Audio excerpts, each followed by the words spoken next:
What's up everybody, it's Benjamin Spay here, bringing you another LEGO video with today a small and simple but fairly useful build, a key rack. Here it is mounted on the wall, and before I go any further as to what you can do with this, I want to stress that those screws you see there are not drilled through a LEGO brick, but rather I use the Technic 1x2 brick with pinhole, along with screws that perfectly fit inside the little indentations, as you can see here.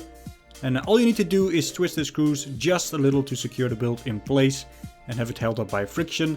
But the screws do not only hold the build in place, but also support the weight of these 6 extensions where you hold the keys.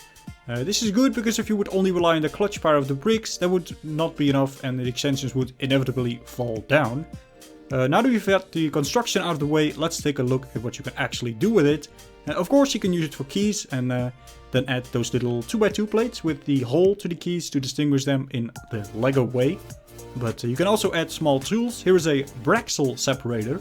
That is definitely an illegal build because you need to drill a hole through the end of the brick separator and glue an axle to the orange Technic connector there. But once you do, you can combine them together with one of those metal rings, and you got yourselves a brick and axle, or as I like to call it, a Braxel separator. Light coats are also possible, but you do have to be a bit careful here with those because they're too heavy. They will start to warp the plates. Another neat thing about this build is that you can customize it to your heart's content, both in terms of the stuff you can add on, but also in terms of the color scheme.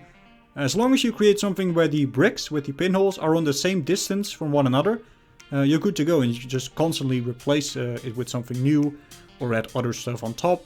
I currently have it with white, which matches nicely with the display for my Tower Mangai mocks, and I also added a little key on top. So that's it for this build. As usual, the part list and start.io file are available for free via the link in the description below.